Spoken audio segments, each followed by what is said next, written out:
This next comedian, ladies and gentlemen, has a #1 comedy album on iTunes when it came out. That's pretty awesome. Adam Mamawala, let him hear it!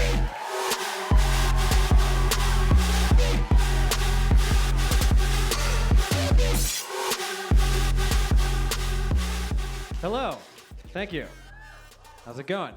As you may be able to tell from my face, I am what you would call an off-white gentleman, or ethnically ambiguous, as they say in the biz. I hate myself, and I've been going in for some interesting auditions because nobody knows what the hell I am. I went out for one recently. It was for the role of a Muslim man named Atif. And guess what he was, guys? Say it with me on 3. 1, 2, 3. An accountant, you racist piece of shit. Jesus Christ, Chicago. It's disgusting.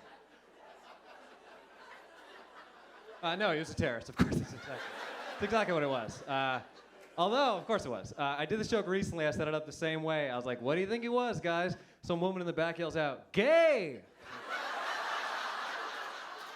That is not even a stereotype that exists that I'm aware of. I can't even turn the damn TV anymore without seeing all these gay Muslims. Like, what? What progressive shows have you been watching?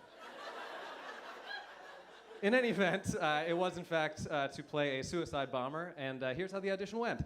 So in this particular scene, I'm playing Atif, and I walk into a Starbucks, and I have a bomb strapped under my jacket. This is where it's all gonna go down. So I walk up to the barista, and I order a double latte, which, you know, classic last meal. And she brings it to me, and written on the cup is my name, Atif, A-T-I-F, but she doesn't know how to pronounce it, so she goes, Atif? Atif?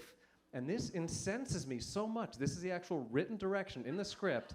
I'm supposed to, quote unquote, stare death into her eyes and say, my name is Atif. Which I should have gotten the part. That was a good performance. But that's neither here nor there. So then I sit down, and some other girl comes up to me, and she goes, excuse me, is this seat taken? And I slowly and dramatically shake my head no. I unzip my jacket, revealing the bomb. And then right before it explodes, I look at the camera and I go, it's a living! I made that part up. That was not in the script. Now, at the audition, it was very clear to me who the other Atifs were, because we were all various shades of brown, and we all looked like we felt bad being there. My favorite part of this whole experience, and I swear to God I'm not making this up, is that on my way to that audition, I was stopped and had my bag searched in Penn Station. On one hand, it sucked to be racially profiled. On the other hand, I knew I was prepared for the audition. So good to be ready.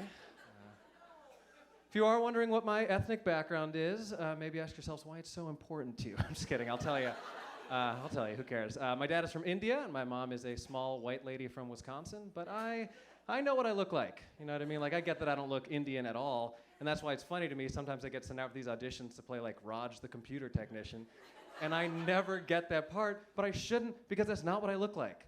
Like, if I saw myself on TV playing that role, even my reaction would be, with all the talented Indian actors in the world, why the fuck do they cast this Mexican dude? I would be offended.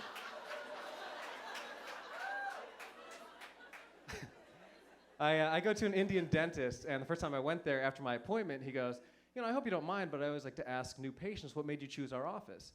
It's like, oh, you know, you've got really good ratings online, and my dad is Indian, so I figured. He's like, oh, say no more. It's always great to have a fellow Indian in the office.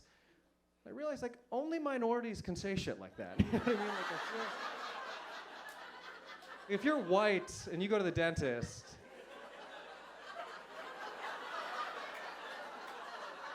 and afterwards he asks you why you chose that office, and you're like, well, you know, you've got really good ratings online, and between you and me, I just feel like us whites should stick together.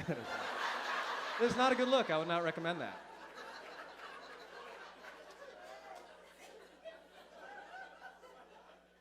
My wife is white, but she's one of the good ones. She's great. Her name is Allie, but she spells it A-L-I, so on paper it looks like I'm in a same-sex relationship with a Muslim man.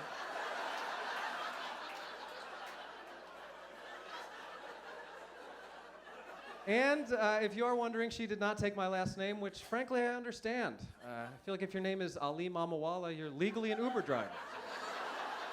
Made the right call.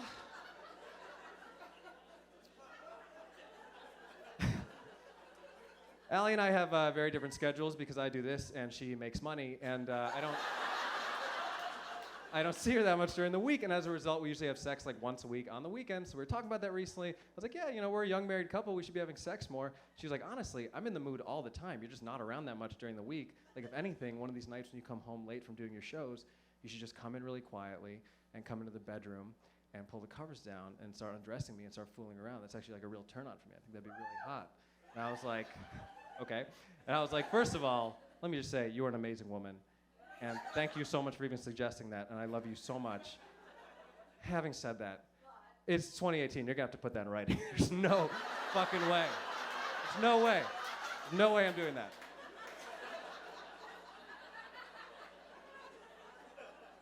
Allie is extremely smart. She is a highly educated woman, objectively smarter than I am. But I think when you're smart, you have weird knowledge gaps sometimes, because 99% of the time, she is the smartest person I know, and then the other 1%, she says the dumbest shit I've ever heard a human being say. The most recent one, I'm a huge baseball fan. I was watching a game last summer, and just out of nowhere, she goes, isn't it crazy that only 11% of people become professional athletes?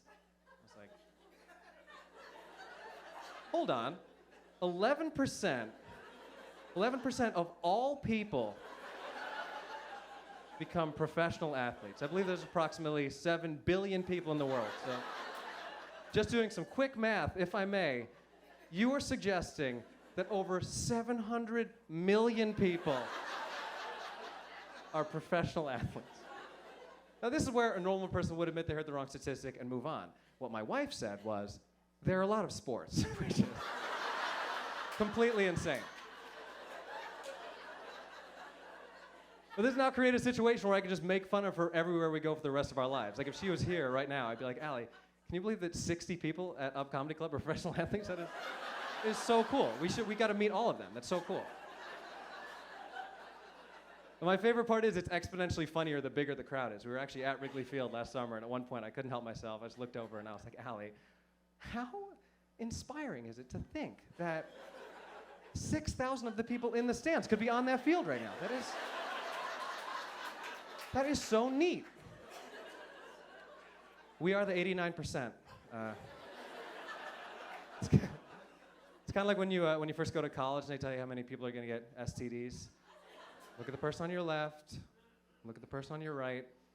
One of you is in the NBA. So my wife thinks professional sports works. I'm Mamawala. You guys are great. Thank you.